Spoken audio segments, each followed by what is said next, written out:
일단 유영민 비서실장 차원에서의 설득은 통하지 않았다라는 게 중론인 것 같고 현재 사의를 굽히지 않은 채 휴가를 떠난 신수석 과연 이게 사퇴 수순일까 아닐까? 동아일보 기자들과 채널A 기자가 이 신수석의 가족을 직접 만났습니다. 취재 참 잘했어요. 채널A 동아일보. 가족에게까지 알린 사의, 신윤수의 선택은 신수석과 가까운 법조인의 반응, 문 대통령이 공직맞지 않겠다는 신수석을 설득하며 의견 존중하겠다. 곤란하게, 불편하게 하는 일은 없도록 하겠다라는 취지로 말한 것으로 안다. 그런데 결과적으로 곤란해졌고 불편해졌고 의견이 존중되지 않았다라고 신수석이 느끼고 있다라는 해석이겠죠. 신수석 가족, 저희 채널A 기자와 동아일보 기자가 만났습니다. 사의 표명 전에 이미 사직한다는 얘기를 가족에게 했다. 굉장히 사의에 대한 의사, 그만두겠다는 의지가 굳은 상황이다라는 의미겠죠.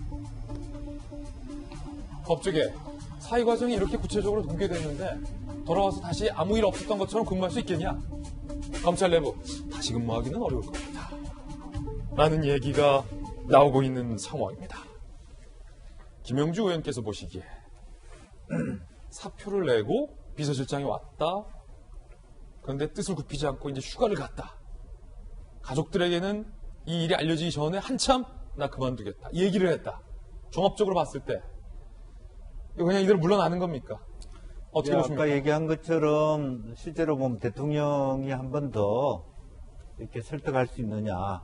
굉장히 그런 진정성 있는 이것은 어쨌든 뭐 일부 확인할 수는 없습니다만은 법무부 장관에 대해서 조금 실수한 부분에 대한 질책도 있었다라고 하는 부분들이 있고. 아, 그렇습니까? 예, 그런 부분에 대해서 이렇게 다시 환기를 시키면서 법무부 장관이 처음에 오자마자 윤 총장의 말하자면 눈높이를 맞추다 보니까 민정수석하고의 관계를 미처 이렇게 생각하지 못했다, 반영하지 못했다 하는 부분에 대해서 재차 주의를 주고 대통령이 법무부 장관과 민정수석을 불러다가 좀 다시 질서를 논의한다든지 이런 과정들이 있어야만 되겠다는 게 아마 신수석의 생각일 거고요. 예, 그런 게 전제라면 예. 사실 한번 좀 생각해 보겠다는 것 같아요. 왜냐하면 본인이 사퇴한다 그러면 휴가원을 안 쓸 것 같아요. 아예 안 나오고 휴가원을 안 내고 출근을 안 하는 게 맞지. 휴가원을 쓴다라고 하는 것은 조금 더 두고 보겠다는 취지도 좀 읽혀지거든요. 제가 만약에 그만두겠다 그러면 사실은 휴가원 같은 걸 낼 이유가 없죠. 그냥 안 나오는 거죠. 안 가면 안 나오는 거지. 굳이 휴가원을 며칠간 내면서까지 사퇴한다는 것은 그 제도의 틀을 이용하면서 나는 사퇴한다는 것은 저는 안 맞거든요. 그러고 보니 수석 회의들도 다 참여를 했었고. 그러니까 기본 회의는 다 참석하고 휴가 내고 휴가 갔다 오는 부분인데 다만 여전히 그렇다고 해서 내가 마음이 풀어진 건 아니다라고 하는 건 분명히 해주고 앞으로 법무부 장관이나 대통령이 내가 얘기하는 부분에 대해 처음에 대통령께서 내가 예를 요청했던 부분에 하답이 있었기 때문에 내가 청와대 가기로 한 건데 지금 보니까 12살 차이 나는 이광철 민정비서관의 역할이 너무 커져버렸다. 사실은 나는 창피스럽다라고 하는 이제 그런 느낌들을 어떻게 대통령이 보장해 주면서 지원을 줄 수 있느냐. 이게 관건이라고 보여져요. 그렇군요. 김영주 의원님의 어떤 관건에 대한 해석이었는데 야당의 지도부인 김병민 비대위원께서 보시기에 검찰 인사는 이미 엎어졌잖아요. 네. 저희들이 취재한 바에 따르면 친수석이 강하게 반대했었던 그 인사를 박범계 장관이 강행해서 발표한 거고 대통령은 결국은 그거에 재가를 한 상황인데 이미 엎질러진 물 이후 대통령이 직접 나서서 진정성 있게 설득한다 하더라도 그 상황 자체가 변하지는 않잖아요. 예컨대 현 정부와 검찰 간의 관계 그걸로 대두되는 이번 검찰 인사가 뭐랄까요? 다시 되돌려질 수는 없는 인사잖아요. 양단의 선택 중에 문재인 대통령이 한쪽의 손을 들 수밖에 없었다고 봅니다. 윤석열 검찰총장 임기가 이제 7월까지 얼마 남지 않았습니다. 보궐선거 지나면 임기 다 끝나는 거거든요.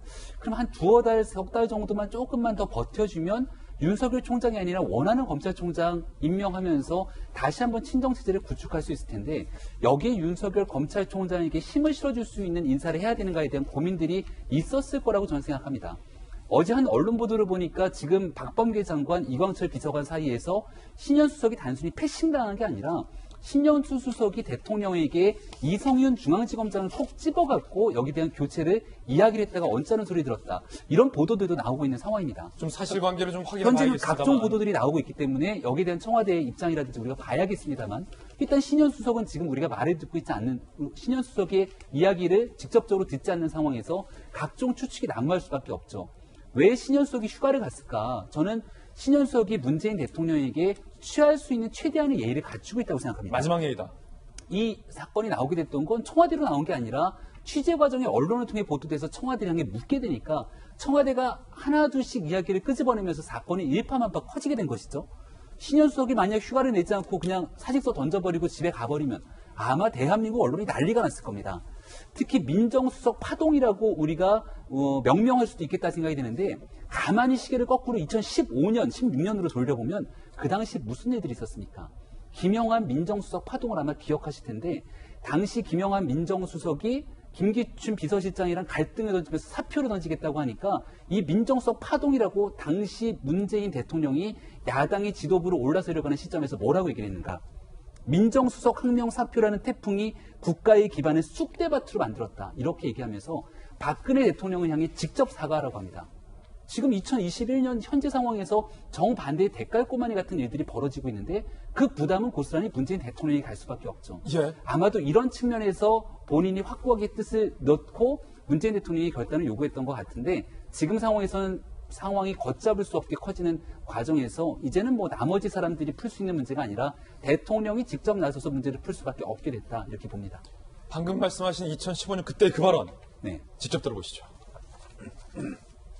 이번 청와대 민정수석의 항명으로 드러난 기강 붕괴 보면 지금 박근혜 정권에서 거듭되고 있는 국정 실패의 근본 원인이 청와대에 있다는 사실이 드러났다고 생각이 됩니다. 완전히 기강이 붕괴되어 있다고 생각됩니다. 정상적인 상태가 아닙니다. 박근혜 대통령도 국민들 앞에서 사과할 필요가 있다고 생각합니다. 민정수석의 당시에 이 사표 항명에 대해서 문재인 대통령은 당시에 이건 박근혜 정부의 국정 실패다. 비정상이다. 청와대의 기강 붕괴다. 대통령이 직접 사과해야 한다. 라고 목소리를 높였는데 자, 정익진 변호사께서 보시기에 그때 상황과 지금 상황이 다릅니까? 다르죠. 더 나쁘죠. 왜냐하면 법무부 장관하고 그렇게 알력이 있을 수 없는 사람들, 있으면 안 되는 사람들이 누구냐? 1번 검찰총장, 2번 청와대 민정수석 아니겠습니까? 옛날에 박근혜 정부 때 뭐 민정수석이 막 이런저런 그게 있었지만 그거는 비서실장하고 관계였지 법무부 장관하고 관계가 아니었어요. 그래서 설령 민정수석이나 그 검찰총장하고 법무부 장관하고 사이에 알력이 있다고 하더라도 그거는 내부적으로 조율하고 외부에 드러나면 안 되는 그런 내용들이거든요. 그런데 지금은 전임 법무부 장관은 그 검찰총장하고 그렇게 소란스럽게 하고 그 다음에 사실 박범계 장관은 그 전임 추장관보다는 이를 훨씬 더 원만하게 잘 해줄 것으로 많은 사람들이 기대를 했는데 이건 어떻게 보면은 검찰총장보다 더 대통령과 가까운 청와대 민정수석하고의 관계조차도 제대로 그 위치 지우지 못한다 이런 생각이 드니까 그러니까 더 문제가 심각한 것이 아닌가 그런 생각이 듭니다. 예, 정익진 변호사님의 견해 들어봤습니다.